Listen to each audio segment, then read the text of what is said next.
ಗುರವೇ ನಮಃ.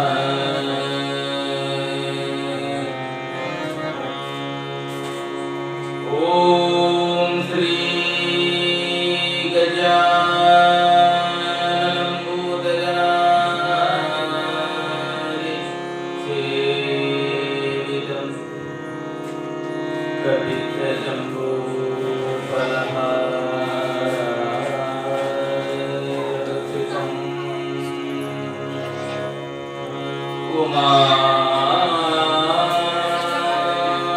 ಉಮಾಸುತಂ ಶೋಕ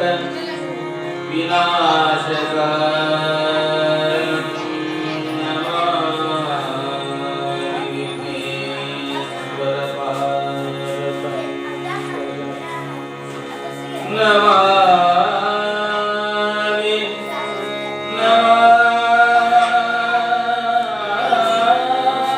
ನಮಾಮಿ ವಿಘ್ನೇಶ್ವರ ನಮಾಮಿ ವಿಘ್ನೇಶ್ವರ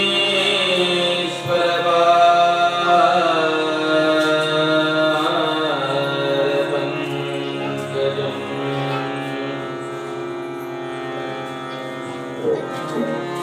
ಶ್ರೀ ಮದಮಲಜ್ಞಾನ ಭಕ್ತಿ ಪ್ರೇಮ ವೇದ ಪುರಾಣ ಓಮನತು ನತು ಚಾರು ಚರಣಾಮೋ ಜಗನ ಮಹಿಮಾ ಓ ಜಗನ ಮಹಿಮಾ ಓ ಜಗನ ಮಹಿಮಾ. ನಾಮರೂಪ ನಾಮರೂಪ ಕ್ರಿಯಾಕಲಾಕರಿ ರಾಮನಿರುಪಮ ದಿವ್ಯತೆ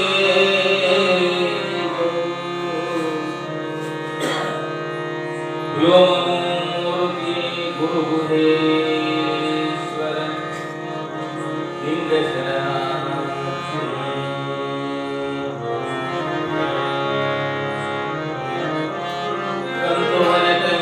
ಗೆಳಿಜಿಯೋಳು ಪಕ್ಕಂತರಂಗ ವಿಚಾರವೆಲ್ಲವ ಸಂತೆಯಂಗಡಿಯಂಗೆ ಸೊನ್ನಲ ಪುರೊಳಗ್ರಹಿಸಿ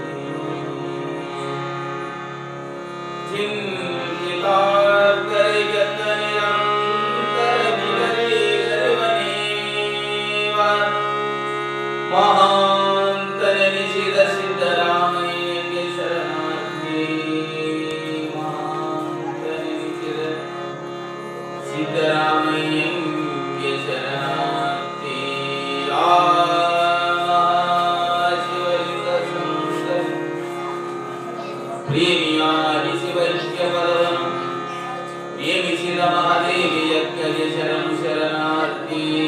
ಶರಣು ಶರಣಾರ್ಥಿ ಶರಣಾರ್ಥಿ.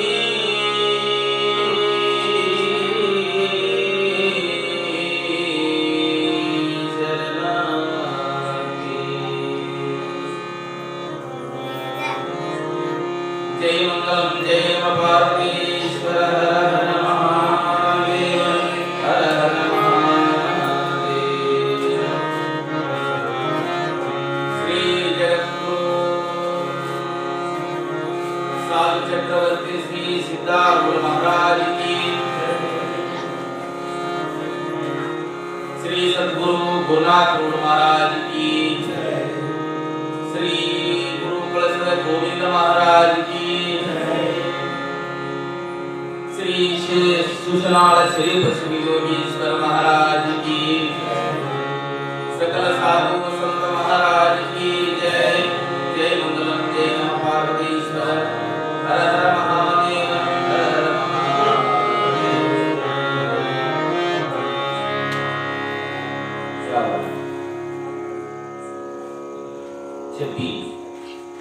ಗ್ರಾಮದ ಸಿದ್ಧಾರ್ಥ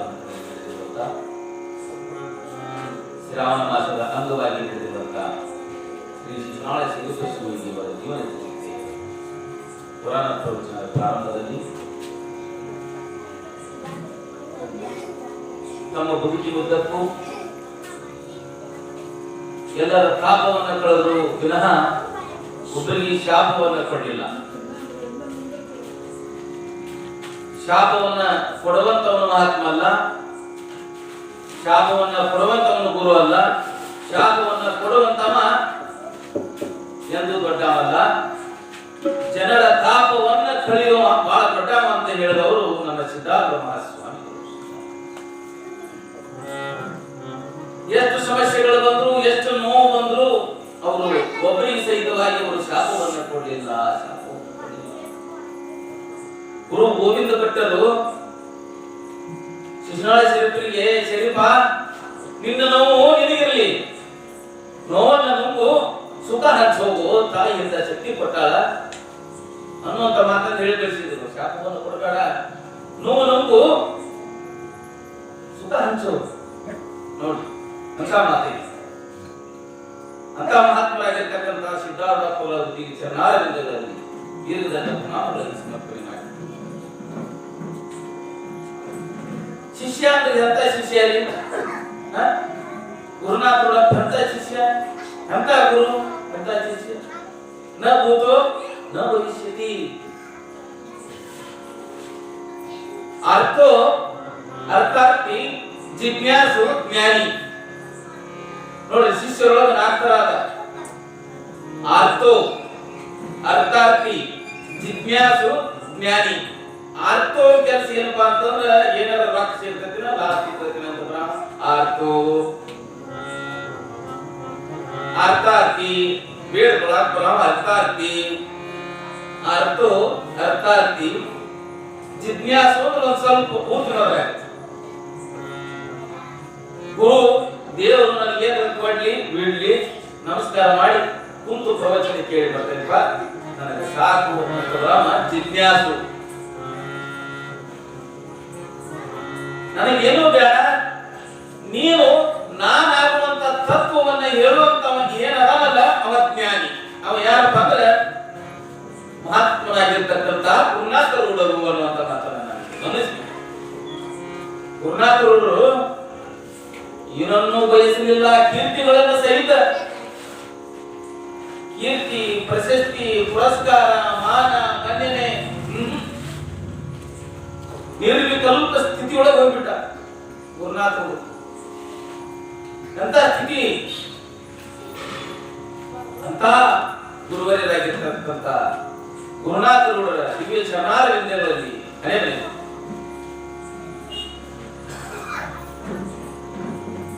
ಆಯಾವ ಕಳಸದ ಗುರು ಗೋವಿಂದ ಭಟ್ಟರು ಬ್ರಾಹ್ಮಣ ಸಮಾಜದಲ್ಲಿ ಜನಿಸಿದಂತವು. ಅಲ್ಲಿರುವ 106 ಹಳ್ಳಿಗಳ ಜೋಯಿಸರು ಅವರು ತನ್ನ ಶಿಷ್ಯನನ್ನಾಗಿ ಮುಸ್ಲಿಂ ಮನೆಯಲ್ಲಿ ಹುಟ್ಟಿರ್ತಕ್ಕಂಥ ಆಯಾವ ಶರೀಫರನ್ನ ಆಯ್ಕೆ ಮಾಡ್ಕೊಂತಾರೆ. ಯಾಕೆ? ಅವ ಜ್ಞಾನಿ ಅದನ, ಅವ ಜಿಜ್ಞಾಸು ಅದನ, ಅವ ಅರ್ಥಾರ್ಥಿ ಇಲ್ಲ. ಅದಕ್ಕೆ ಆ ಹಲವಾಗಿರ್ತಕ್ಕಂಥ ಭೂಮಿ ಒಳಗೆ ಬ್ರಹ್ಮ ಬೀಜವನ್ನ ಬಿತ್ತಿದ ಲೋಕ ಕಲ್ಯಾಣಕ್ಕೆ ಅನ್ನುವಂಥದ್ದು ಗೊತ್ತಾಗಿರ್ತದ. ಅದಕ್ಕಾಗಿ ಶಿಶುನಾಳ ಶರೀಫರನ್ನ ಆಯ್ಕೆ ಮಾಡ್ಕೊಂಡ್ರು.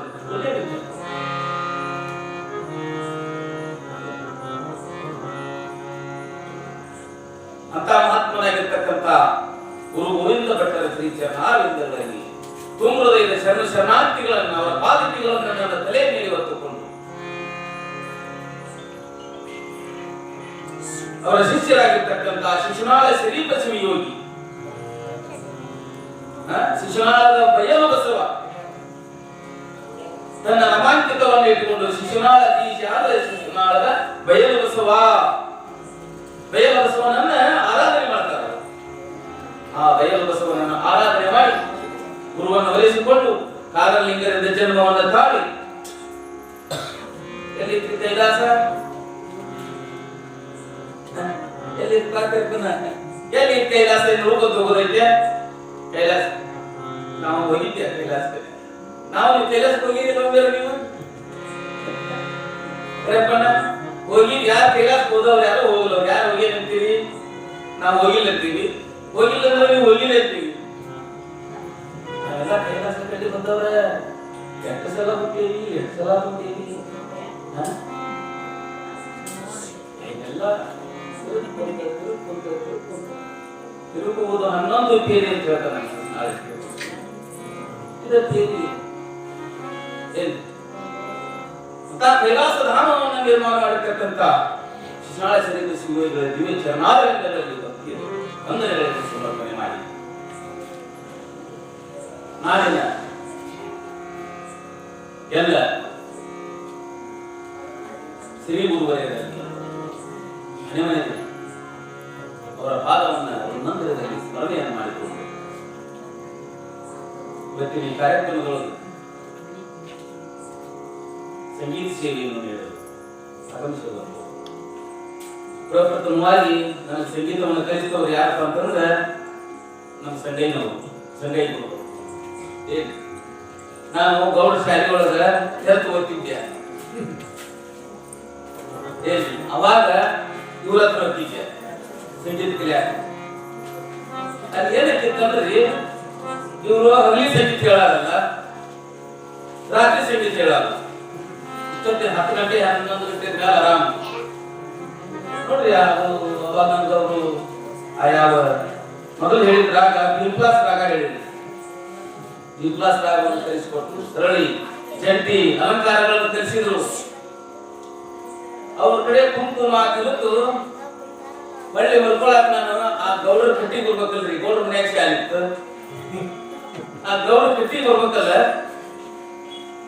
ಅವಾಗ ಎಲ್ಲಾ ಹುಡುಗರು ಹೊರಗೆ ಮಕ್ಕೊಂಡಿರ ಗೌಡ್ರ ಹುಡುಗರು ಆ ಹುಡುಗರೆಲ್ಲ ಹೊರಗೆ ಕಟ್ಟಿ ಮೇಲೆ ಮಕ್ಕೊಂತಿದ್ರು ಕಿಡ್ನಿ ಕಟ್ಟಿ ಮೇಲೆ ನಾನು ನನ್ನ ಹಾಸಿಗೆಯಲ್ಲಿ ಹೊರಗಿಟ್ಟು ಬರ್ತಿದ್ದೆ ಪ್ರಸಂಗ ಹೆಂಗ ಬರ್ತಾವು ಅನ್ನೋದನ್ನ ವಿಚಾರ ಮಾಡ್ಬೇಕು ಒಂದು ವಿದ್ಯೆಯನ್ನು ಕಲಿಬೇಕಾದ್ರೆ ಅದರಿಂದ ಏನೈತಿ ಬರುವಾಗ ನಾ 12-1 ಗಂಟೆಗೆ ಇವ್ರ ಮನೆಯಿಂದ ಬರೋಣ ಎಲ್ಲರಿಗೆ ಸ್ವಲ್ಪ ಸಹಿ ನಿಂತಿರಿ ಆ ವಯಸ್ಸಿನ ಹಂಗದ ಮಕ್ಕಳು ನಾ ಮಕ್ಕಳಲ್ಲಿ ಬಂದೆ ಅಂದ್ರೆ ಅದರ ಮೇಲೆ ಆ ಗೌರವ ನಾಯಿ ಮಕ್ಕಳು ಆ ಹಾಸಿಗೆ ಮೇಲೆ ಹಗಲಿ ಏನ್ ಮಾಡ್ತಿದ್ದಿಲ್ಲ ಅದು ಹಗಲಿನ ಏನ್ ಮಾಡೋದು ರಾತ್ರಿ ನಾಳೆ ಹೋದ್ರೆ ಗುರು ಆ ಗಂಟು ತಕ್ಕೋಬೇಕಂಗ ಹಾಸಿಗೆ ಮಕ್ಕೋಬೇಕಂಗ ಮನೆಗೆ ಹೋದ್ರೆ ಮನ್ಯಾಗ ಬೈತಾರ ಯಾಕೆ ಸಾಲಿ ಕಲಿಯಂದ್ರ ಸಂಗೀತ ಕಲಿಯಾಕಂತಿಲ್ಲ ಬೈತಾರ ಆ ಹುಡುಗರು ನೆಪ್ಸಿದ್ರ ಒಬ್ಬೊಬ್ರು ಮಿಸ್ಗ ತಯಾರಿಲ್ಲ ಅದನ್ನ ತಗೊಳಕ್ ಹೋದ್ರೆ ಅದು ಗುರು ಭಯ ಎಲ್ಲಿ ನಾಯಿ ತಾಸು 2 ತಾಸು 3-4 ಗಂಟೆ ಮಟ್ಟ ನಿಲ್ಬೇಕ್ರಿ ಯಾವಾಗ ನಾಯಿ ನಿಂತು ಮುಗೀತ ಅವಾಗ ನಾವೇ ನಿಂತು ಚಲೋ 4 ಗಂಟೆ ಪ್ರಸಂಗಗಳು ನಿಮ್ಗೆ ಬರ್ತಾವ ಇವ್ರ ತಂತಾರದಿಂದ ಎಷ್ಟು ಶ್ರಮ ಆಯ್ತು ಅನ್ನೋದು ಅವ್ರಿಗೆ ಗೊತ್ತು ಇವರು ಬಸವಣ್ಣವ್ರ ತಂತಾರ ಅಂದ್ರೆ ಅದರಿಂದ ಎಷ್ಟು ಶ್ರಮ ಐತಿ ಅವ್ರಿಗೆ ಗೊತ್ತು ಏನು ಅದಕ್ಕೆ ಇಂಥ ಗುರುವರೇ ವೇದ ಮೂರ್ತಿಗಳಾಗಿರ್ತಕ್ಕಂಥವ್ರು ವಯೋ ವೃತ್ತರು ಜ್ಞಾನ ವೃತ್ತರಾಗಿರ್ತಕ್ಕಂಥವ್ರು ಯಾರು ಅಂದ್ರೆ ನಮ್ಮ ಸಂಗಯ್ಯ ಸ್ವಾಮಿಗಳು ಹಿರೇಮಠ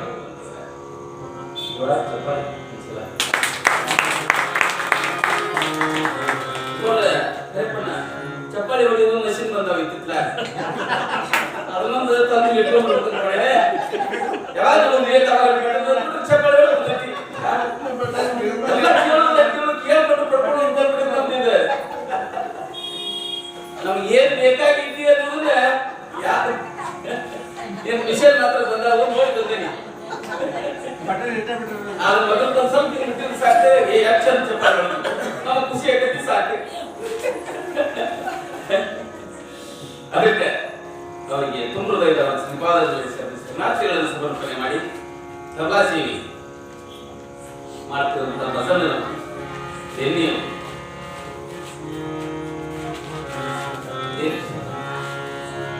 ಬೆನ್ನಿ ಎಷ್ಟು ಸರ್ವಶ್ರೇಷ್ಠನು ನನ್ನಲ್ಲಿ ಏನಿದ್ರು ಸಹಿತವಾಗಿ ಬೆನ್ನಿ ಇಟ್ಕೊಳ್ಳೋದಿಲ್ಲ ಸರಳವಾಗಿ ಅದನ್ನು ಕಾಯಿಸಕ್ಕೆ ಹೊರದು ತೆಗೆದು ಹೋಗೋದು ತುಪ್ಪ ಅಂತ ಕೈ ಬಿಡ್ತೇನೆ ಬೆನ್ನು ಸರ್ವಶ್ರೇಷ್ಠವಾಗಿರ್ತಕ್ಕಂಥದ್ದು ಅಷ್ಟೇ ಸರ್ವಶ್ರೇಷ್ಠವಾಗಿರ್ತಕ್ಕಂಥ ಆಚಾರ ವಿಚಾರಗಳನ್ನು ಹೊಂದಿರತಕ್ಕಂಥವ್ರು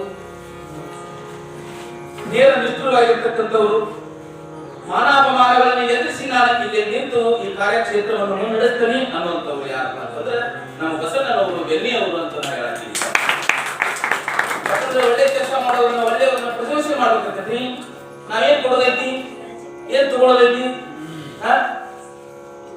ಅಂತವ್ರು ಅವರ ಶ್ರೀ ಚರಣಾರವಿಂದಗಳಲ್ಲಿ ನಮ್ಮ ಕರಿಯಪ್ಪಣ್ಣ ಪ್ರತಿದಿನ ಸೇವೆ ಮಾಡ್ತಾರೆ ಶ್ರಾವಣ ಮಾಸದೊಳಗಂತೂ ಅವನ ಸೇವೆ ಅಪ್ರಮಾಣವಾಗಿರ್ತಕ್ಕಂಥ ಸೇವೆ. ಸಾಯಿ ಭಜನೆ ಊರಾಗಿದ್ರೆ ಚಲೋ ಆಗುತ್ತಾ ಅಂತಂದ್ರೆ ಅವನ್ನೆಲ್ಲ ಮನೆ ಹೋಗಿ ಸಾಯಿ ಭಜನೆ ಮಾಡಿ ಕೃತಾರ್ಥತೆಯನ್ನು ಪಡ್ಕೋಬೇಕು. ನಾನು ಜಿಜ್ಞಾಸು ಮತ್ತು ಜ್ಞಾನಿ ಆಗಬೇಕು ಅನ್ನೋದು ಏಕೈಕ ಉದ್ದೇಶ ನಮ್ಮ ಕರೆಯಪ್ಪ. ಅವ್ನು ನೋಡ್ಬಿಟ್ಟು ನನಗೆ ಬಹಳ ಸಂತೋಷ ಅಂತ ಕರೆಯಪ್ಪನ ಶ್ರೀ ಶರಣಾರವಿಂದ ಶರಣಾರ್ಥಿಗಳನ್ನು ಸಮರ್ಪಣೆ ಮಾಡಿ. ಕರಿಯಪ್ಪ ಅಂದ್ರೇನು, ಕರಿಯವ್ವ ಅಂದ್ರೇನು? ಕರಿಯಪ್ಪ ಕರಿಯವ್ವ ಅಂದ್ರೆ ಭೂಮಿ ತಾಯಿಗೆ ಕರಿಯಪ್ಪ ಕರಿಯವ್ವ ಅಂತಾರ. ಕರಗಿರಾರಿಗೆ ಕರಿಯಪ್ಪ ಅಂತಿಲ್ಲ, ಭೂಮಿ ತಾಯಿಗೆ ಕರಿಯಪ್ಪ ಕರಿಯವ್ವ ಅಂತ ತಿಳ್ಕೊಳ್ಳಿ. ಭೂಮಿ ತಾಯಿ ಕರಗರ ಕರಿಯಪ್ಪ ಕರಿಯವ್ವ. ರಾಮನ ಮೂರ್ತಿ ಕಪ್ಪೈತಿ,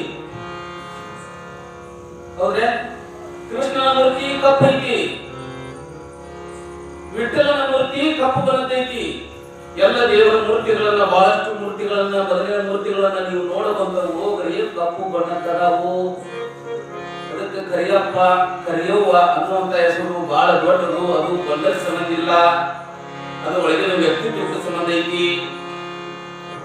ಹಿಂಗಾಗಿ ಕರಿಯಪ್ಪ ಅನ್ನೋರ್ನ ಕರಿಯವ್ವ ಅನ್ನೋರ್ನ ನನಗೆ ಬಹಳ ಪ್ರೀತಿ, ಬಹಳ ಗೌರವ. ಕರಿಯಪ್ಪಣ್ಣ ಅದೇ ಕೆಂಪನ ಸುದ್ದಿ ಅಂತೇಳಿ ನೀವು ಅದು ಕಪ್ಪನ ಅಂತ ಹೇಳಿದ್ರಿ. ಕೆಂಪನ ಏನ? ಯಾಕಂದ್ರೆ ನಮ್ಮ ಭಾರತ ದೇಶದೊಳಗೆ ಬಂದು ವ್ಯಾಪಾರಕ್ಕಂತ ಬಂದು ನಮ್ಮ ಭಾರತ ದೇಶವನ್ನ ಲೂಟಿ ಮಾಡುವವರು ಯಾರು? ಕೆಂಪನವರು. ನಮ್ಮ ಭಾರತ ದೇಶವನ್ನ ಅಲ್ಲೋಲ್ ಕಲ್ಲೋಲ್ ಮಾಡುವವರು ಯಾರು? ಕೆಂಪನವರು. ಕಪ್ಪನವರು ಏನು ಮಾಡಿಲ್ಲ, ನೀ ಕಪ್ಪದಿ ಏನೋ ಸುಳ್ಳು ಕುಂತಾರಲ್ಲ, ಅದವರು ದೊಡ್ಡತನ ದೊಡ್ಡದು. ಆ ಕಾಗಿ ಒಂದು ಸಲ ಗಿಡಗಳು ಕುಂತಿರ್ತಂತ ಉಳಿದೆಲ್ಲ ಪಕ್ಷಿಗಳು ಬಂದ್ವ. ಏನೋ ಮಾರಾಯ, ಏನೇನು ಬಣ್ಣ ಕರೆದಿ ನಮ್ಮನ್ನು ನೋಡು, ನಾವು ಕೆಂಪದೇವಿ ಬೆಳೆದೇವಿ, ಕೆಂಪು ಚುಂಚ ಐತಿ, ಶೃಂಗಾರವಾಗಿರ್ತಕ್ಕಂಥ ಗರಿಗಳದಾವು, ಏನು ನಿನ್ನ ಬಣ್ಣ ಅಂತ ಅವಾಗ ಹೇಳ್ತಂತೆ ಆ ಕಾಗಿ. ಅಲ್ಪ ಅಷ್ಟಿದ್ರು ಸಹಿತವಾಗಿ, ಅಷ್ಟು ಬಣ್ಣವನ್ನು ಇದ್ರು ಸಹಿತವಾಗಿ ಸಂತೋಷದಿಂದ ಅದನ್ನು ನೀವು ಬದುಕುವಂತ ಶಕ್ತಿ ದೇವರು ಕೊಟ್ಟಿಲ್ಲ. ನಿಮ್ಮ ಬಣ್ಣವನ್ನು ಎಲ್ಲವನ್ನು ನೋಡಿ ಸಂತೋಷ ಪಡ್ತೇನೆ ನಾನು. ನಾ ದೊಡ್ಡನು, ನಾ ಕರಗದನಿ, ನಾ ಬೆಳೆದನಿ, ಅದಕ್ಕೆಲ್ಲ ಎಷ್ಟು ಸಂತೋಷದಿಂದ ಇರ್ತೀವಿ ಅದಕ್ಕೆ ಅನ್ನೋ ಮಕ್ಕಳನ್ನ ಕಾಗಿ ಹೇಳ್ತಾರೆ.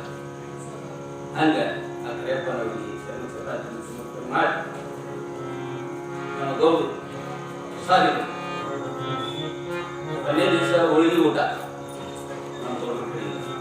ಈಗ ಅವತ್ತು ಯಾರು ತಪ್ಪಿಸ್ಕೊಂಡ್ರೆ ಏನೋ, ನಾವು ಮಾತ್ರ ಅವತ್ತು ಬಾಚಲು ಏನು ಹೋಳಿಗೆ ಹಾಲು ತುಪ್ಪ ಹತ್ಕೊಂಡು ಬರ್ತಾ ಹೊರಗೆ ಹೋಗುತ್ತೆ. ಮೌನಿಸೆಲ್ಲ ಮಾಡಿ ಕಾಸಿ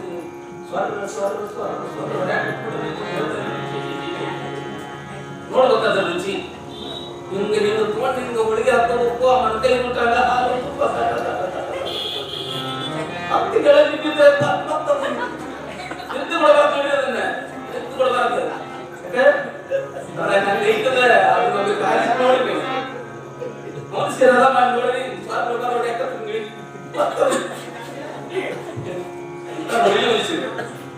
ತುಂಬಾ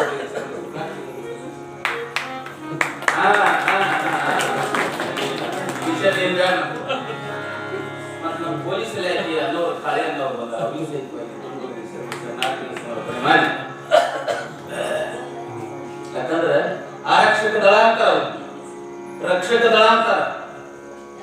ಈ ದೇಹವನ್ನ ಕಾಪಾಡಾಕ ಒಬ್ಬ ವೈದ್ಯರು ಹೆಂಗ ಬೇಕು, ಈ ಮನವನ್ನ ಕಾಪಾಡಾಕ ಒಬ್ಬ ಸಿದ್ಧಾರೂಢ ಹೆಂಗ ಬೇಕು, ಹಂಗ ಈ ಸಮಾಜದೊಳಗಾಗುವಂತ ಅಲ್ಲೋಲ ಕಲ್ಲೋಲಗಳನ್ನ, ಅನ್ಯಾಯ ಅನೀತಿಗಳನ್ನ, ಅತ್ಯಾಚಾರ ಅನಾಚಾರಗಳನ್ನ ತಡೆಗಟ್ಟಾಕ ಯಾರು ಬೇಕಾಗಿತ್ತು ಅಂತಂದ್ರೆ ನಾವು ಪೊಲೀಸ್ ಇಲಾಖೆ ಬೇಕಾಗಿತ್ತು. ನಾ ಅಂತೀನಿ ಅವರು ಬರೀ ಪೊಲೀಸ್ ಇಲಾಖೆ ಅಲ್ಲ, ಹನುಮಾನ್ ಚಾಲೀಸ್ ಇಲಾಖೆ. ಪೊಲೀಸ್ ಇಲಾಖೆ ಹನುಮಾನ್ ಚಾಲೀಸ್ ನಮ್ಮನ್ನ ಕಾಪಾಡಕ, ನಮ್ಮನ್ನ ಸಮಾಜದ ರಕ್ಷಣೆಯನ್ನು ಮಾಡಾಕ ಹಗಲು ರಾತ್ರಿ ದಿವಸದ ಬಳಿ ಒಳಗೆ ನಿಲ್ತಾರೆ. ಅದು ಚಾಲೀಸ್, ಅದಕ್ಕೆ ಹನುಮಾನ್ ಚಾಲೀಸ್.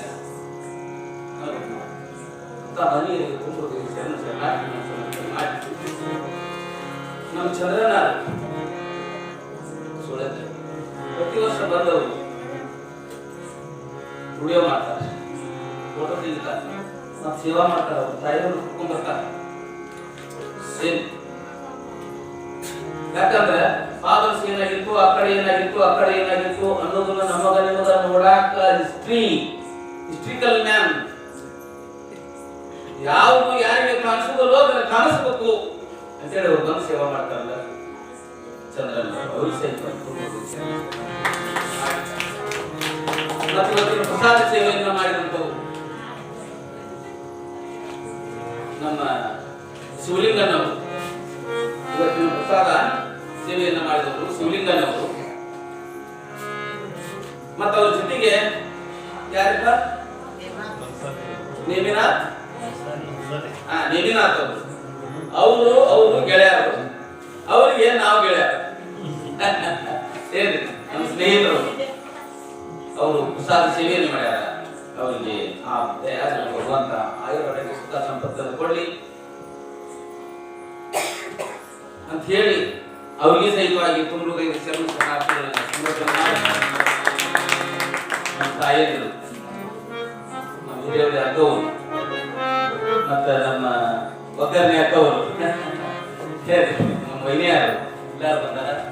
ಚಂದ್ರನ ತಾಯಿಯವರು, ಮುದ್ದು ಮಕ್ಕಳು ಎಲ್ಲರೂ ನಮ್ಮ ಶೆಟ್ಟಿ ಎಲ್ಲರಿಗೂ ಸಹಿತವಾಗಿ ತುಂಬ್ರುಗೈ ಶರಣ ಸಮರ್ಪಣೆ ಮಾಡಿ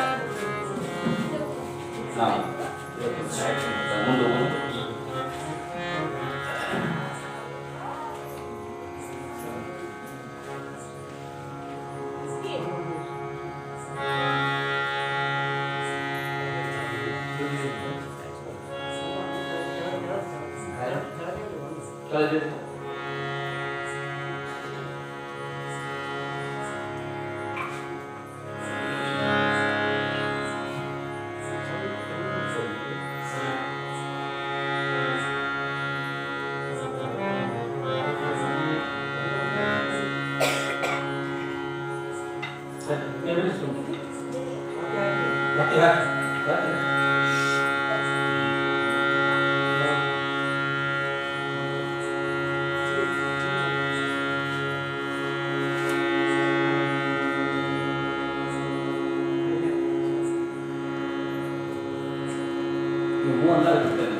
ಪ್ರಾರಂಭಗಳಲ್ಲಿ ಶೀರ್ಷಿಕೆಯ ನಾಟ್ಯಗಳ ರಚನೆ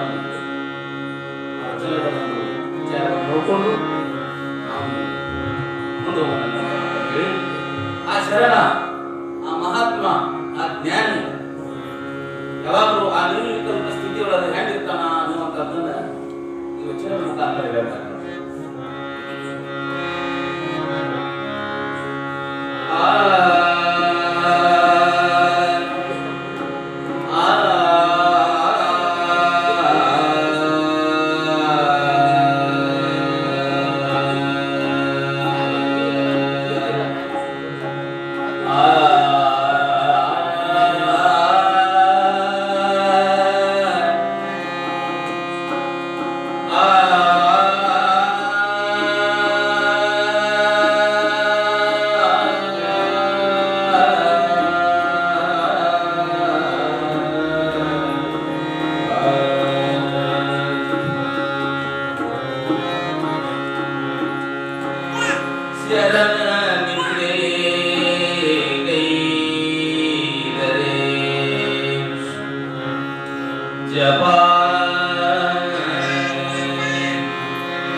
ಶರಣನೆ ತೂ ಕುಳಿತರೆ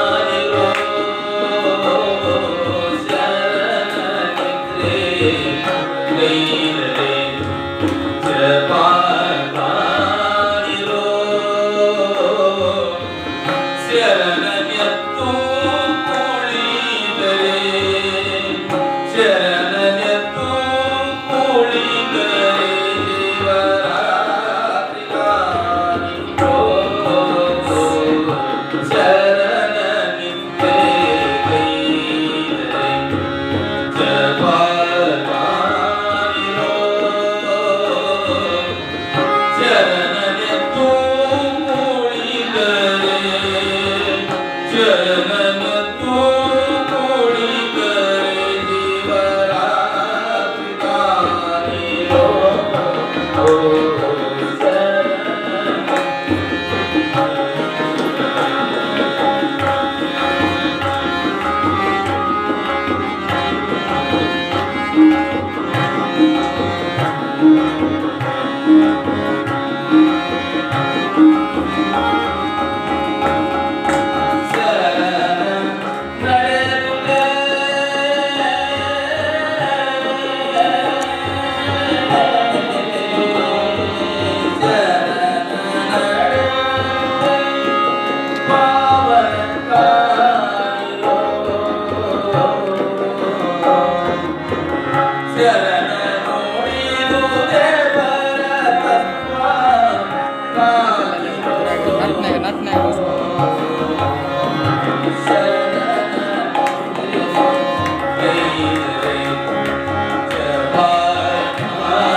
ಈ ವಚನವನ್ನು ಯಾಕೆ ಹೇಳಿದ್ದೀನಿ?